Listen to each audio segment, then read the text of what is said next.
우리 인생에는 여러 큰 전환점이 있습니다.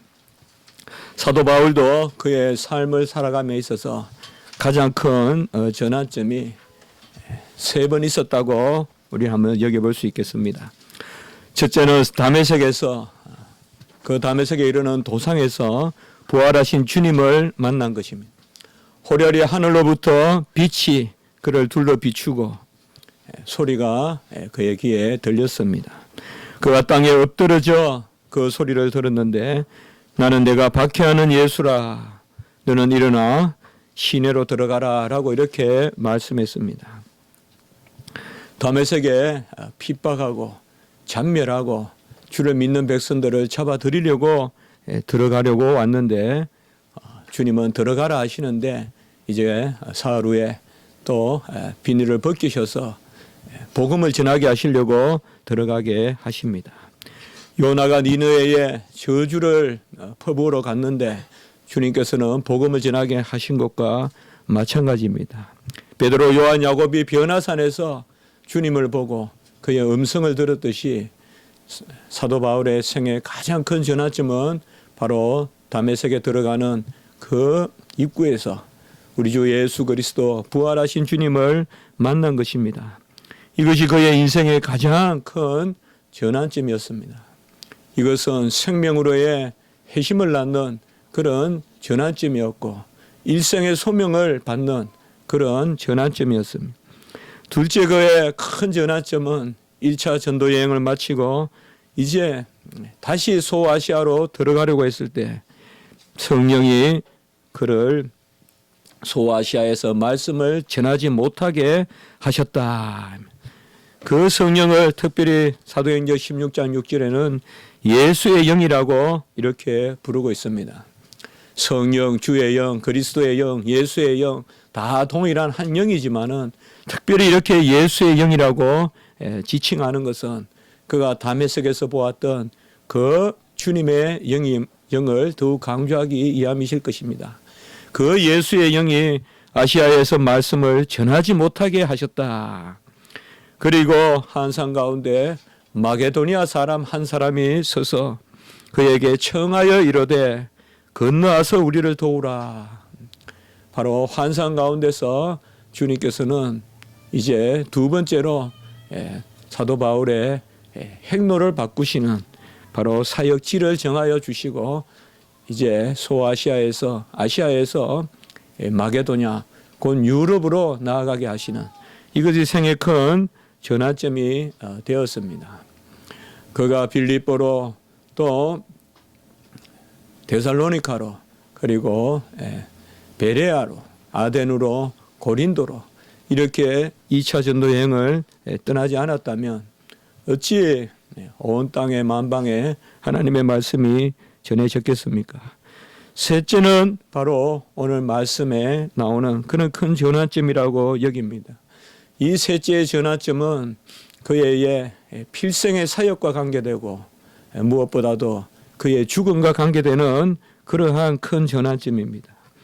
오늘 말씀 22절에 보면 성령에 매여 예루살렘으로 이제 3차 전도 여행을 마치고 돌아가게 되는데 그 한상 가운데 보여주시는 것은 예루살렘에 결박과 환란이 있을 것이다 라고 성령이 알려주시는 것입니다. 우리는 성령의 감동 감화를 받았을 때 어떤 좋은 길을 내고 또 편한 길을 얻고 이렇게 생각을 하는데 오늘 여기 말씀에서는 성령이 결박과 환란을 미리 보여주는 것을 우리에게 알려주고 있습니다.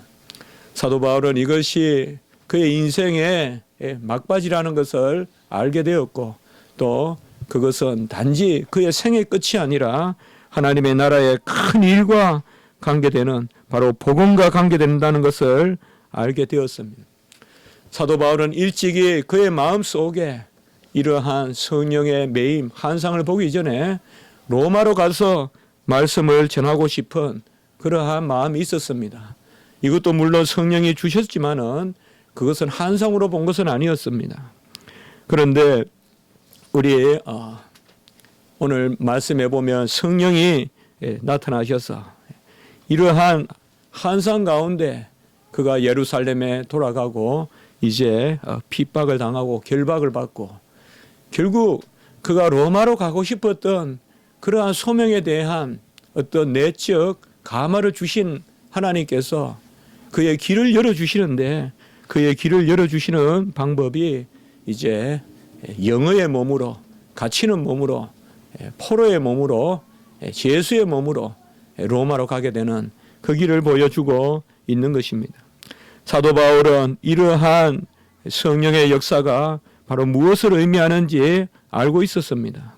사도행전 21장 13절 오늘 읽었던 그 다음 장에 나오는 말씀 13절에 보면 나는 주 예수의 이름을 위하여 결박당할 뿐 아니라 예루살렘에서 죽는 것도 각오하였노라 라고 이렇게 말씀하고 있고 또 사도 바울이 이렇게 전하는 것을 보면 그는 이미 이러한 성령의 감동이 무엇을 지시하는지 알고 있었습니다. 동일한 이러한 성령의 감동이 있었습니다. 제자들도 환난과 핍박과 결박이 있다는 것을 성령을 통하여 알게 되었습니다. 동일한 성령의 감동이 있었지만은 제자들은 사도 바울이 들어가는 길을 말렸습니다. 똑같은 환상을 보았지만은 다른 제자들은 그리하지 말라, 예루살렘을 피하라고 그렇게 그 환상을 해석했고, 특별히 아가보, 유대 지방에서 오는 아가보라는 선지자는 이것을 그도 또 뚜렷이 바라보아서 사도 바울의 띠를 가져다가 허리띠를 가져다가 자기의 몸을 묶고는 수족을 묶고는 바로 이 띠의 주인이 예루살렘에서 이렇게 될 것이다 라고 이렇게 앞으로 되어 질 일을 알려줍니다. 왜 하나님은 고난을 미리 알려주시겠습니까? 3차 전도 여행을 마치고 예루살렘을 거쳐서 로마로 가고자 하는 그런 사도 바울의 사역의 여정에 오히려 좋은 것을 알려주시고 로마에서 어떤 육신의 즐거움은 아니더라도 최소한 로마에서 좋은 교회를 세울 것과 그리고 앞으로 있을 많은 성도들의 모습 이런 것을 보여주는 대신에 오히려 핍박과 고난과 또 죽음까지도 바라보게 하는 그러한 성령의 환상을 보여주셨을까요? 왜 하나님은 환상 가운데 자녀를 격려하지 않고 오히려 주저하게 하고 포기하게 하는 그러한 고난을 미리 알려주시겠습니까? 하나님이 고난을 알려주시는 것은 고난을 피하라고 하시는 것입니까? 아니면 고난에 맞붙여 싸워 이기기를 원하시는 것입니까? 우리는 무엇보다도 사도 바울이 이러한 환상을 본 것을 그의 사역에 연결시키고 있다는 것을 잘 기억해야 됩니다. 오늘 24절의 말씀에 보면 내가 달려갈 길과 주 예수에게 받은 사명 곧 하나님의 은혜의 복음을 증언하는 일을 마치려 하면은 나의 생명조차 조금도 귀한 것으로 여기지 아니하노라. 이렇게 그의 환상을 이야기하고는 연결해서 말하고 있습니다. 우리는 이 구절을 너무나 잘 알지만은 좀 더 상세하게 이 구절을 살펴볼 필요가 있습니다. 내가 달려갈 길과 라는 이 단어는 하나의 명사입니다. 내가 달려갈 길, 바로 드로모스라는 그러한 명사입니다. 달려갈 길, 이게 한 단어입니다. 그래서 나의 달려갈 길, 이 드로모스라는 헬라어는 인생의 여정, 행로, 그리고 일생의 직분, 소명을 뜻합니다. 어떻게 보면 우리에게 이 지상에 주어진 그러한 경기의 트랙이라고 할 수 있겠습니다. 10,000m를 뛰을 것인지 또 42km를 뛰을 것인지 1,000m를 뛰을 것인지 단거리를 뛰을 것인지 우리의 그 트랙을 다 알 수는 없지만은 어쨌든 우리에게 주어진 10,000m든 42km든 1,000km든 10,000km든 내가 뛰어가야 될 그 길, 그것이 바로 이 드로모스입니다. 이 드로모스라는 단어가 성경에는 또 나오는데 이것은 사도 바울이 비시디아 안디옥에서 설교할 때 사도 바울의 그 소아시아 제1차 전도 여행 가운데 비시디아 안디옥에서 설교는 아주 깊이가 있고 복음의 정수를 알려주는 그런 설교거든요. 이때 설교에 보면 이 단어가 또 나옵니다. 세례 요한이 그 달려갈 길을 마칠 때에 말하되 너희는 나를 누구라 생각하느냐? 나는 그리스도가 아니라 내 뒤에 오시는 이가 있으니 나는 그의 신발끈 풀기도 감당치 못하리라. 바로 비시디아 안디옥에서 사도 바울이 설교를 하면서 세례 요한을 지칭합니다. 그리고 세례 요한이 달려갈 길을 마칠 때에 나는 그리스도가 아니라 내 뒤에 오시는 이가 있으니 그의 신발끈을 내가 풀기도 감당하지 못하리라 라고 이렇게 말하고 있습니다. 아마 사도 바울은 1차 전도 여행에 비시디아 안디옥에 설교할 때 이 내가 달려갈 길, 세례 요한이 이야기했던 달려갈 길과 오늘 24절에 내가 달려갈 길, 아마 세례 요한의 목베인과 세례 요한이 목이 베어서 예수 그리스도의 첩경을 놓는 지름길을 놓는 바로 선지자의 노릇을 하는 그것을 떠올렸는지 모르겠습니다. 바로 우리에게는 이러한 드로모스가 있습니다. 우리에게 달려갈 길이 있습니다. 주어진 길이 있습니다. 세례 요한에게 주어진 길이 있고 또한 사도 바울에게 주어진 길이 있습니다. 어떻게 보면 우리는 그 길을 가장 아름답게 채우는 것이지 그 길을 연장하거나 그 길을 억지로 만류하거나 하는 것이 아닌 것입니다. 바로 그가 이러한 달려갈 길을 다 가는 것은 주 예수께 받은 사명 그리고 하나님의 은혜의 복음을 증언하는 일이라고 이렇게 말하고 있습니다. 주 예수께 받은 사명 이것도 우리가 좀 깊이 바라볼 필요가 있습니다. 여기 사명이란 말은 디아코니아라고 합니다. 이 사명은 크게 우리가 디아코니아라 하면 1차적으로는 섬김입니다. 섬기는 것. 그리고 두 번째는 직분이다. 그래서 서비스입니다.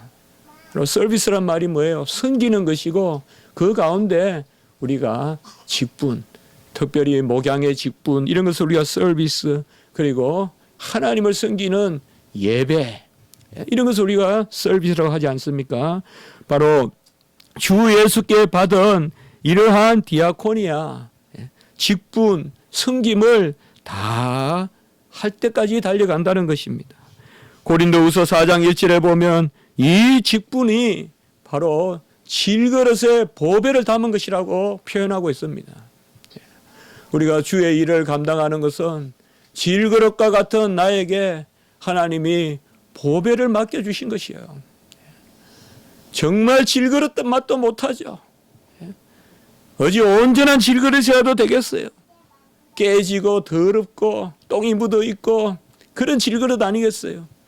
그런 질그릇과 같은 나에게 고린도후서 4장 7절에 보면 보화를 주셨다. 이것이 바로 직분이요 오늘 여기 말하는 바로 사명이다. 그리고 고린도후서 8장 4절에 보면 이 은혜와 성도 섬기는 일에 참여함에 대하여라고 이렇게 말하고 있습니다. 동일한 단어가 바로 직분이 되고 성도를 섬기는 것입니다. 우리는 어떻게 보면 사도 바울은 목회자니까 성도를 섬겨야 된다라고 이렇게 생각하기 쉽습니다. 저는 여러분에게 목회자를 특별히 섬기라고 말하고 싶지는 않습니다. 그러나 목회자를 평범하게는 대해 주십시오. 너무 목회자 마치 목회자가 특권을 누리듯이 먼저 선의회를 하고는 목회자를 오히려 없인 여기는 그런 세태는 마땅치 않습니다. 주님의 일을 감당하고 복음을 전하고 말씀을 전하는 자를 기이 여기고 존경하라는 것은 성경 말씀의 기록입니다. 그는 자기 생업을 다 팽개치고 주를 위해 뛰어든 사람이요 자나 깨나 복음을 위하여 애쓰는 사람입니다. 그런 사람을 마땅히 존경하는 것, 최소한 평범하게라도 봐주는 것은 온전한 것입니다. 목회자를 어디 너무 가볍게 여기고 말이요. 마음대로 자기 성격대로 분풀이 다 하고 그런 것은 합당치 않습니다. 그것은 바로 내가 주의 일을 업신여기는 것이기 때문에 그래요. 제가 이 말씀을 드리려고 그러는 것이에요. 목회자가 귀한 것이 아니라 그는 질그릇과 같고 깨지고 더러운 그릇과 같지만은 그가 담고 있는 바로 복음이 보하니까 말이에요. 그러니까 목회자를 귀히 여기라는 것입니다. 그리고 바로 오늘 정은하는 일이다. 이 24절의 말씀은 단어 하나하나를 제가 이렇게 살펴보는 이유는 전부 이 단어들이 긴박해요. 이 단어 하나하나가 달려갈 길이라는 단어도 그렇고 그리고 사명이 섬기는 것이고 그리고 정은한다 이 말이에요. 디아마르투로마이라는 단어인데요. 헬라어로 이 단어를 그대로 그냥 그대로 풀어보면 바로 순교자를 세워서 하나님의 말씀을 드러낸다는 뜻입니다. 순교자를 세워서 하나님의 말씀을 드러낸다 이 말이에요. 바로 이 사도 바울의 이 단어는 지금 얼마나 절박한 단어겠어요.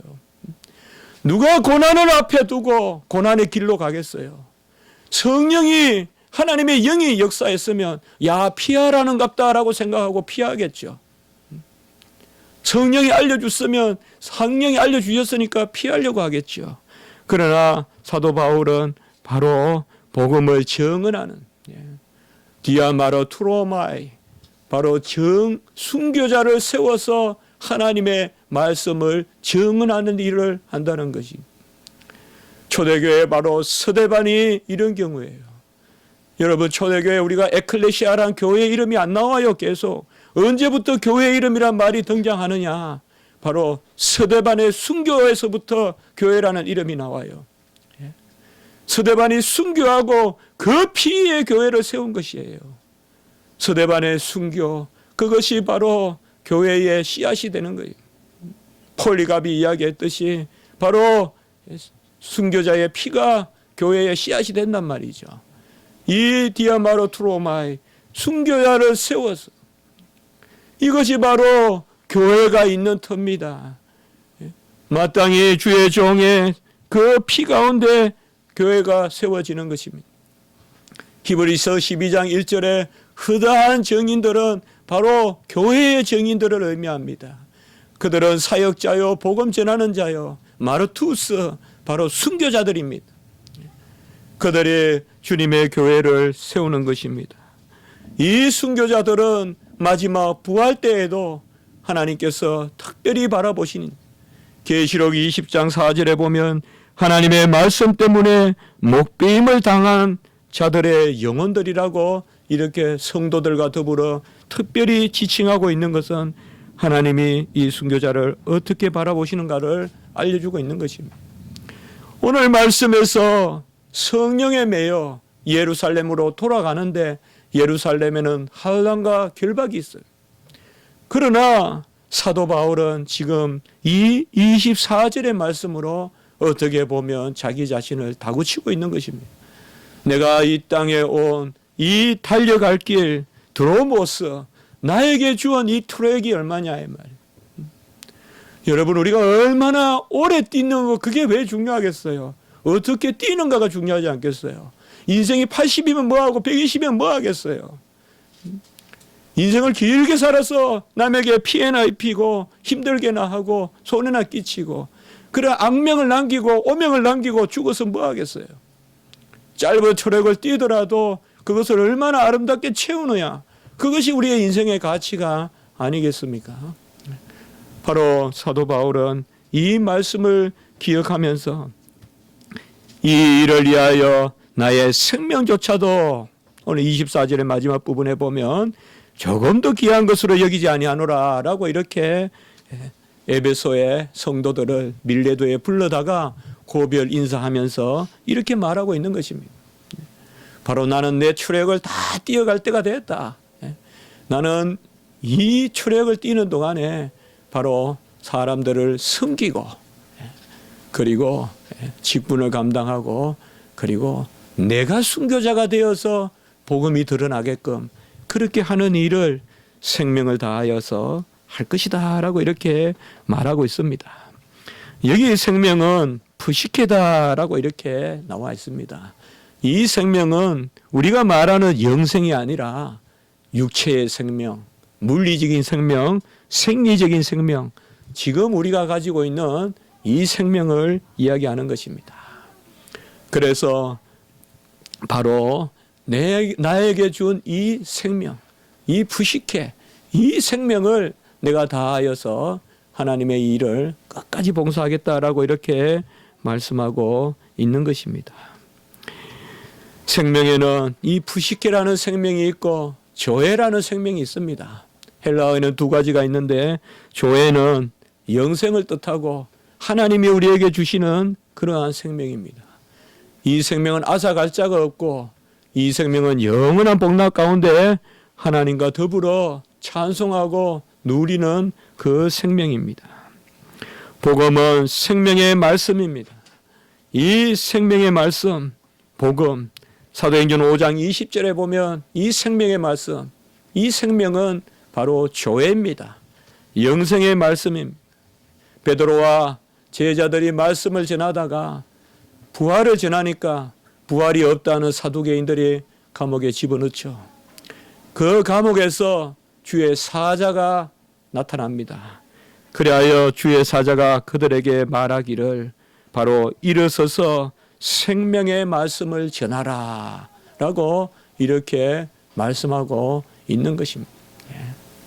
레마, 테스, 조에스, 영생의 말씀을 전하라는 것입니다. 영생의 말씀을 너희들은 전하라.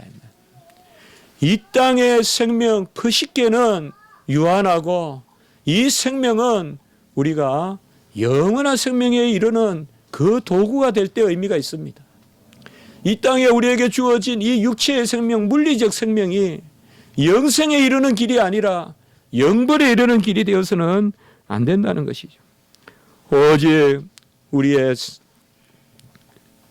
생명은, 이 땅에 주신 이 생명은 주를 섬기고 주님의 말씀을 듣고 그의 말씀을 전하는 그 말씀 가운데 우리가 유익을 얻어야 된다는 것입니다. 왜 하나님은 소명을 주시고 임박한 고난을 보여주십니까? 왜 주의 일에 고난을 보여주십니까? 다 우리가 피하고 싶은 고난을 왜 주님은 보여주십니까? 이것은 고난받는 것이 유익하기 때문에 그러한 것입니다. 빌립보서 1장 21절에 보면 이는 내게 사는 것이 그리스도니 죽는 것도 유익함이라.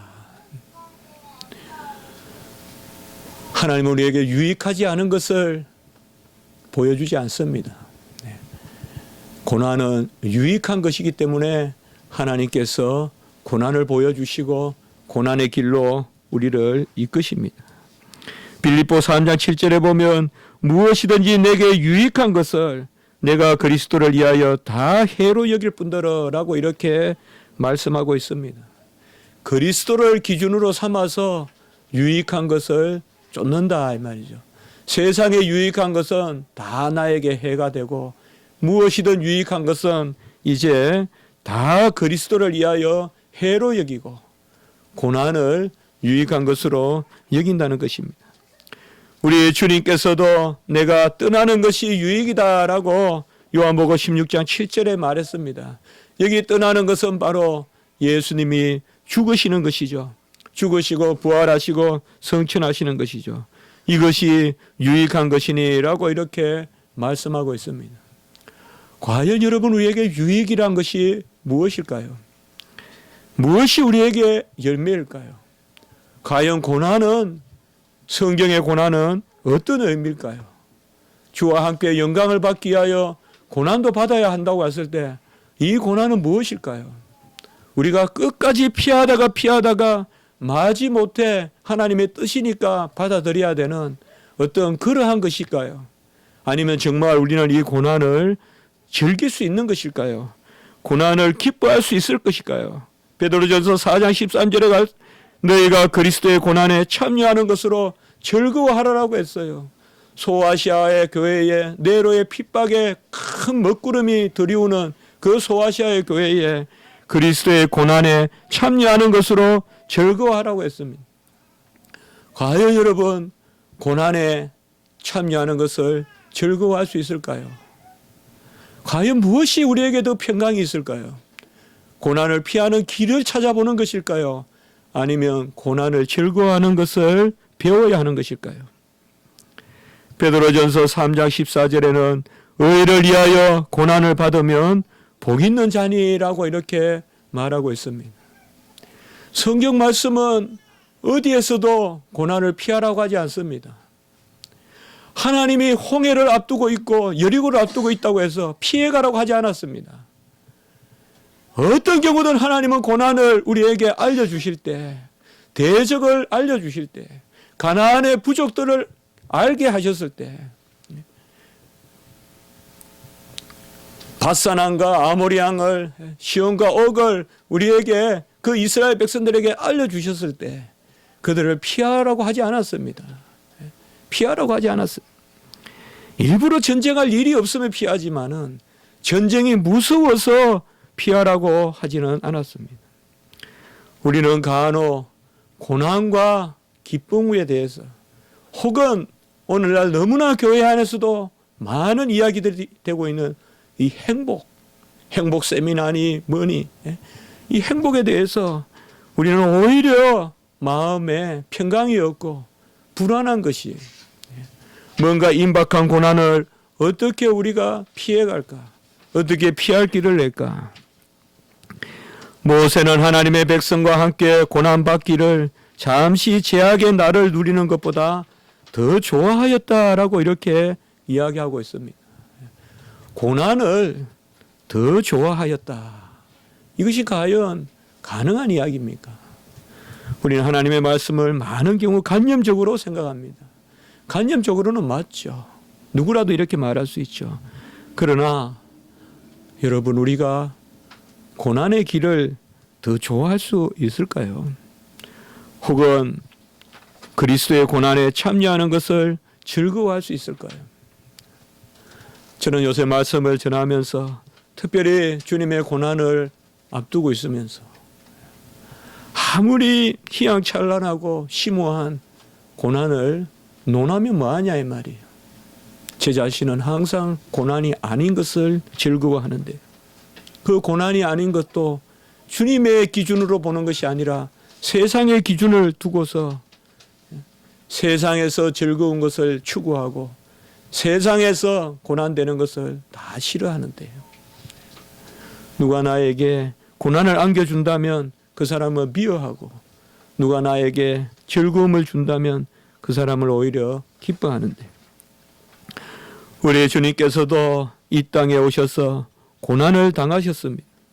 히브리서 2장 18절에 보면 시험을 받아 고난을 당하셨다라고 하셨고 우리 주님도 히브리서 5장 9절에 보면 받으신 고난으로 순종을 배우셨다라고 이렇게 말씀하고 있습니다. 고난을 통하여 순종을 배우시고 고난을 당하셨다라고 이렇게 말씀하고 있습니다. 여러분, 우리에게 과연 유익한 것이 무엇일까요? 과연 주님이 우리에게 주시는 고난은 고난일까요? 우리는 두 번 질문을 던져봐야 됩니다. 첫째로 주님이 우리에게 고난을 명하실 때 그것은 과연 주님이 그 고난을 부딪히려고 주시는 건지 피하라고 주시는 건지 먼저 생각해 봐야 되겠죠. 두 번째, 주님께서 우리에게 고난을 주실 때 그 고난이 우리에게 유익한 것이라는 것에 대한 그러한 깊은 묵상이 있어야 되겠죠. 죄로 인한 고난은 피할 길을 내실 것입니다. 그러나 선을 위한 고난은, 주를 위한 고난은 적극적으로 맞이하라 하실 것입니다. 이게 첫 번째 답입니다. 죄로 인한 고난이 있어요. 술자리를 같이 한다거나 음란한 대화를 나눈다거나 이런 것은 죄를 위한 고난이에요. 죄로 인한 고난이에요. 죄로 인한 고난이 아주 많아요. 그것은 피해야 돼요. 뱀이 덕실덕실거리는 그러한 길로 하나님이 우리에게 보여주신다면 그것은 피하라고 보여주시는 거예요. 그러나 주를 위해 살고 선을 위해 살고 선을 위해 고난당함이 내게 유익이라. 의를 위하여 핍박당함이 복이다. 의와 선의 고난의 길은 주님께서 피하라고 주시는 것이 아니라 맞이하라고 안으라고 주시는 것이에요. 내 인생에 그것을 가치관으로 여기고 의미로 여기고 좌표로 여기고 살으라고 주시는 거예요. 이러면 둘째 답은 자연히 주어지는 거예요. 그 고난은 내게 유익한 것입니다. 우리는 간혹 좋은 경치 좋은 곳에 갑니다. 아주 아름다운 벚꽃이 핀데 또 개나리 핀데 여러분 많이 다니십시오. 항상 볼 수 있는 것은 아니잖아요. 그러나 거기에 가서 좋은 식당을 찾습니다. 저 전라도 정읍 내장산에 가서 좋은 식당을 찾습니다. 꽃을 보러 간 것이에요. 식당을 가서 밥 먹으러 간 것이에요. 식당은 서울에 있죠. 맛있는 식당은. 그래서 산을 내려와서 좋은 맛있는 음식을 먹고 와요. 아주 맛있는 음식을 먹고 산은 한 100m만 오르다가 내려와요. 그래서 서울에 와요. 서울에 와서 한 달 후에 내장산을 기억해요. 그게 우리 인생이 돼서야 되겠습니까? 그때 내 향취를 돋구고 내 입맛을 돋구고 그러나 내가 왜 그 산에 갔냔 말이에요. 내가 왜 성도냔 말이에요. 세례 요한의 강야에 너희들이 왜 갔더냐? 좋은 옷을 입을 사람을 만나러 갔더냐? 좋은 옷을 입은 사람은 궁전에 있다. 주님께서 말씀하셨어요. 너희들이 세례 요한을 만나러 간 것은 좋은 옷 입은 사람 만나러 간 것이 아니지 않냐. 우리의 인생, 소풍 같은 인생, 주님께서 한 번 주신 인생, 드로모스, 우리가 달려갈 길, 이 의미가 어디 있을까요? 과연 유익한 것이 무엇일까요? 우리가 훗날 생각했을 때 정말 너무나 귀하고 너무나 보배스러운 그러한 인생을 살아야 되지 않겠습니까? 그것은 결국은 고난이로되 고난이 아닌 것이 아니지 않겠습니까? 우리가 생각하는 고난이 아닌 것이지 않겠습니까? 홍해를 건너는 것을 누가 고난이라고 할 것입니까? 우리에게 고난과 같이 여겨지지만은 고난이 아닌 거 아니겠어요? 여리고를 도는 것이 그리고 환성을 지르는 것이 환호성을 지르는 것이 어찌 고난이겠습니까? 그러나 일차적으로 우리에게 여리고 성이라면 고난같이 여겨지죠. 매번 주님은 우리에게 고난을 명하는 듯 하지만은 그러나 그것은 바다를 가르시는 것이요 성을 무너뜨리는 그 일을 우리를 통하여 이루시는 것입니다. 진정한 유익한 것이 무엇이겠습니까? 오늘은 특별히 목양적인 마음에서 마지막으로 그렇게 사도 바울이 눈물을 흘리면서 3년 동안 목회했던 우리 교회도 3년이 됐습니다마는 그 에베소 성도들에게 지금 말하고 있는 것이죠. 20절에 보면 유익한 것은 무엇이든지 집에서나 끄리낌 없이 전하여 가르치고 27절에도 보면 내가 끓이지 않고 하나님의 뜻을 전하였다. 바로 유익한 것이 하나님의 뜻이라는 거예요. 유익한 것이 하나님의 뜻이고 이것을 공중에서나 신방 갔을 때나 전했다는 것이에요. 공중에서나 각 집에서나 거리낌 없이 전했다는 것이에요.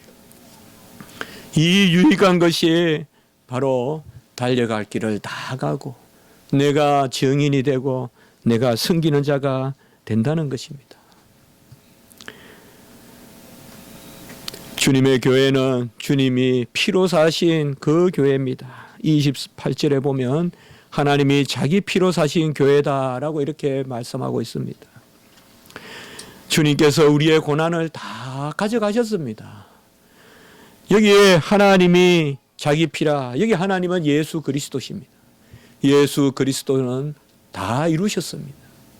사실상 우리에게 남은 고난이 없습니다.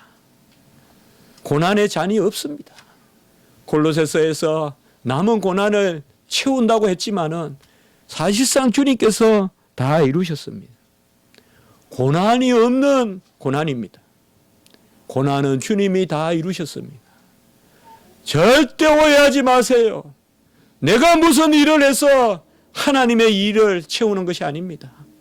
주님이 다 하셨습니다. 우리가 주의 고난에 동참하는 것은, 그것은 바로 새로운 고난을 우리가 당하는 것이 아니라 주님의 고난의 유익을 누리는 길인 것입니다.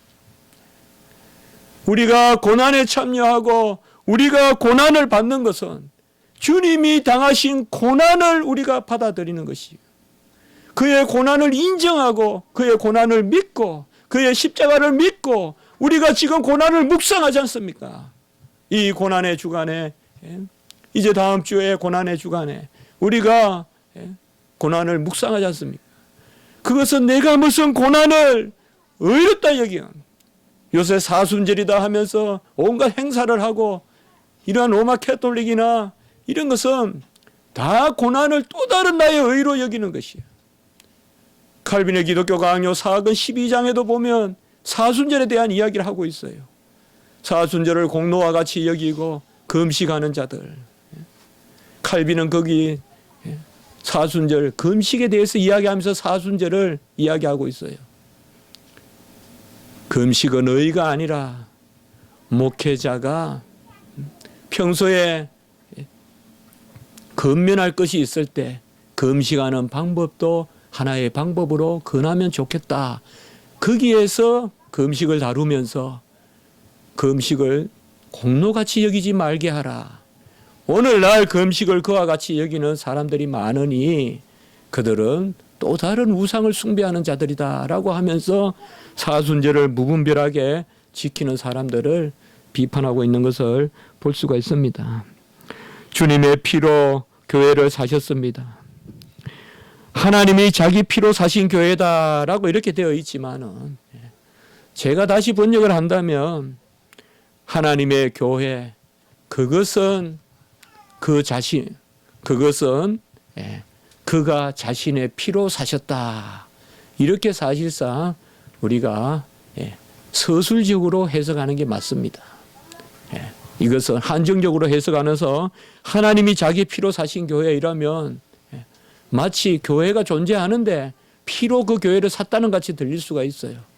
그게 아니라 하나님의 교회, 그것은 그가 자신의 피로 사셨다. 이렇게 관계대명사를 서술적으로 해석하면 하나님의 교회는 영원히 존재하는 것이요, 이것을 풀어 설명하는 것이 예수 그리스도의 피가 된다는 것입니다. 교회는 생명의 공동체입니다. 주님의 피값으로 사신 교회입니다. 교회에는 놀라운 비밀이 있습니다. 교회의 비밀을 맛본 자라 신앙의 깊이가 있는 사람입니다. 교회를 멀리하고 교회를 없이 여기고 성도의 교제를 없이 여기는 사람은 신앙의 깊이를 모르는 사람입니다. 교회의 깊이는 바로 하나님께서 아들을 보내주셔서 우리에게 친히 사시게 하심으로 거기에 교회의 비밀이 있는 것입니다. 교회는 생명의 공동체입니다. 제가 아까 교회라는 이름이 바로 스데반의 순교 때부터 나왔다고 했죠. 그러나 바로 앞에 보면 또 한 번 교회라는 이름이 나옵니다. 그러나 이것은 그렇게 좋은 이름으로 나오지 않습니다. 그것은 다름이 아니라 바로 아나니아와 삽비라가 성령을 속이고 교회를 속였을 때 그들이 죽임을 당하는 모습을 볼 수가 있어요. 그리고 그때 온 교회가 이 일을 듣고 사람들이 두려워하더라. 처음으로 교회라는 말, 에클레시아라는 말이 나옵니다. 신약에서, 여기에서. 바로 온 교회가 그를 두려워하더라. 우리 주님도 교회라는 말씀을 하셨어요. 그렇지만은 오순절 그야말로 성령을 받고 교회란 말. 그때 아나니아 삽비라는 죽임을 당합니다. 교회는 바로 생명의 공동체이자 생명의 질서가 있는 것입니다. 제가 여러분께 말씀을 드리고 싶은 것은 바로 오늘 말씀과 같이 하나님이 자기 피로 사신 교회다. 우리는 다음 주에 이제 성찬을 받습니다. 성찬을 거행합니다. 성찬은 교회 단위의 하나님을 기념하는 예식인 것입니다. 우리 교회가 서로 하나가 되어야 됩니다. 우리 교회가 서로 사랑해야 됩니다. 우리 교회가 서로 생명의 피를 나누는 그 공동체, 생명의 공동체가 되어야 됩니다. 왜요? 우리는 한 남편이신 예수 그리스도를 두어 우리가 한 몸이기 때문에 그러한 것입니다. 이런 말이 될지 몰라도 제가 한번 써봤습니다. 이렇게.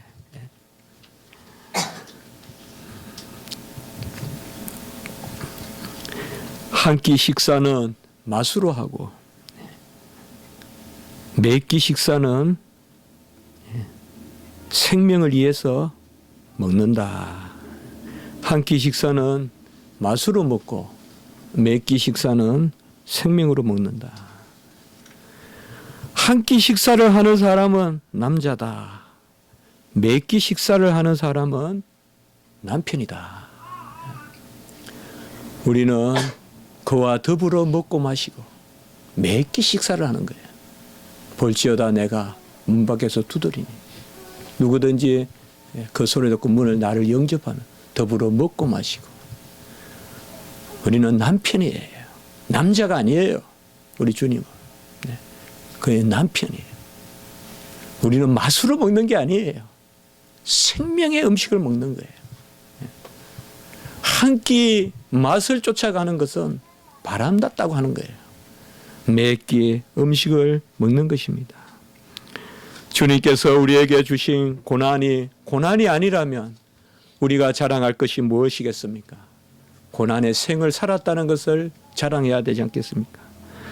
야곱은 나의 나그네 길, 이 바로 뭐야? 달려갈 길, 드로모스. 나의 나그네 길이 130년인데 험악한 세월을 보냈다라고 이렇게 말씀했습니다. 저는 이 말씀을 준비하면서 그런 기도하는 마음을 가졌습니다. 주여, 종에게도 험악한 세월을 주시옵소서. 종에게도 이 땅에서 험악한 세월을 주시옵소서. 그 세월을 피해가지 말게 하시옵소서. 그저 맛보는 삶을 살지 말게 하시고 생명의 삶을 살게 하여 주시옵소서. 뭔가 이 험악하다는 것에 대한 두려움이 있지만은 이 오늘 말씀을 준비하면서 이것은 두려워할 것이 아니다. 오직 유익함이 있다면, 오직 복됨이 있다면, 오직 즐거움이 있다면 그것은 바로 험악한 세월을 사는 것이다. 이 험악한 세월이 무엇인지 모르겠어요. 20년의 바단 아람의 삶도 있을 수 있을 것이고 예서가 쫓아온 삶도 있겠습니다. 그러나 여러분, 예서의 삶이 유익할까요? 야곱의 삶이 유익할까요? 야곱은 비록 험악한 삶을 살았다 하더라도 열매 맺는 삶을 살았고 12지파가 조상이 되는 그런 삶을 사는 것입니다. 우리가 살 때 얼마나 어려움이 많았습니까?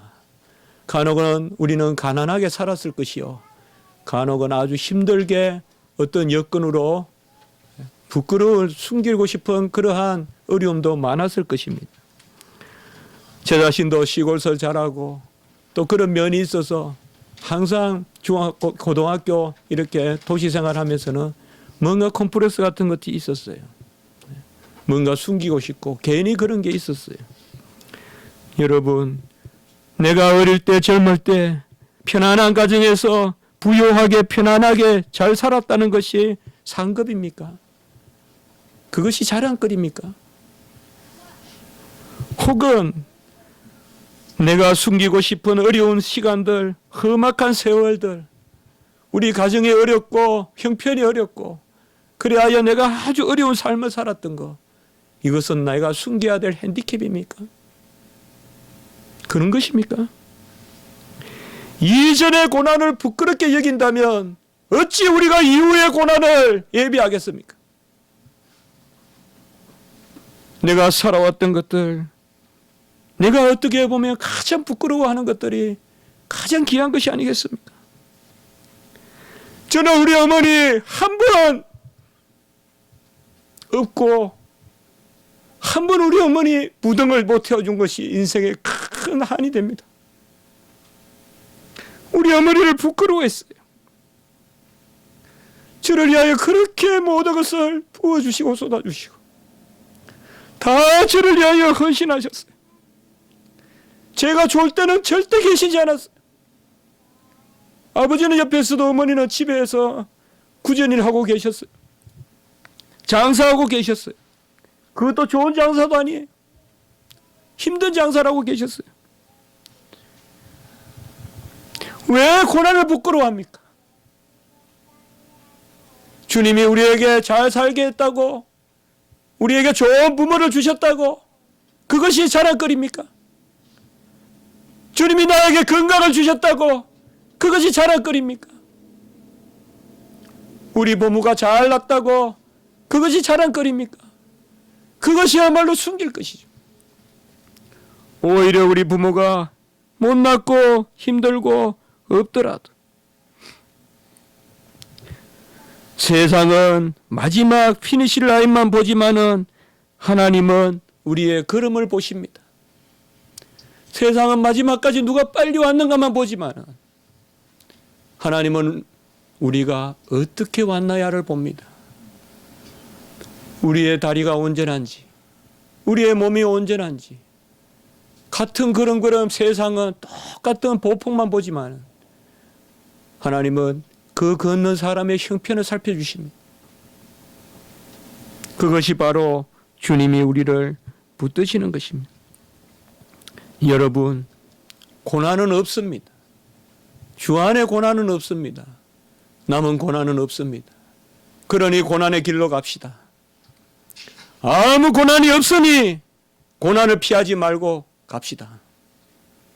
사도 바울이 이 마음이 아니었다면 사도 바울은 그렇게 하지 못했을 거예요. 사도 바울은 분명히 고난이 유익인 줄 알고 즐거움인 줄 알았으니까 가는 거지. 고난이 어려운 것인데 사도 바울의 믿음이 좋아서 갔다. 저는 그렇게 보지 않습니다. 서로 믿음이 좋다면 그 고난이 유익하고 즐겁다는 것을 사도 바울은 알았을 것입니다. 고난을 피하지 마십시오. 같이 똑같은 것을 보여주었는데 사도 바울만 예루살렘에 가야 되겠다고 하고 제자들은 가지 말라고 합니다. 여러분, 무엇을 보느냐가 중요한 것이 아니라 무엇을 믿느냐가, 무슨 말씀을 받느냐가 중요합니다. 무엇을 보았다라고 해도 말씀이 없으면 그릇 행합니다. 주님이 고난을 보여주신 것은 고난을 유익으로 삼으라고 보여주신 것입니다. 힘을 냅시다. 어려운 일이 있더라도 하나님 앞에 맡기고 우리의 어려운 일들을 겪어내고 이 자리까지 이르게 하신 주님을 찬송하고 에베네셀의 하나님을 찬송하되 옛날에 어려웠던 일들, 그것을 부끄러워 여기지 맙시다. 우리가 힘들면 힘들수록, 간혹 우리가 천하면 천할수록 오히려 거기에 아름다운 자랑이 숨어 있다는 것을 기억하시고 우리 인생을 그렇게 수놓아가는 그런 역사가 있기를 주님의 이름으로 축복합니다.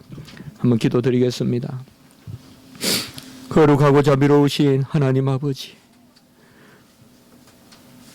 진정한 고난을 예비하시니 감사합니다.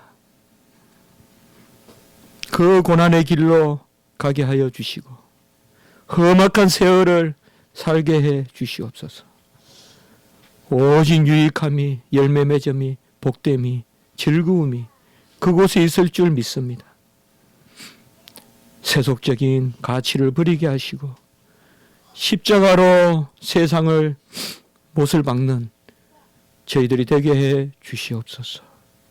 우리를 지금까지 살게 하시니 감사합니다. 믿음을 주시니 감사합니다.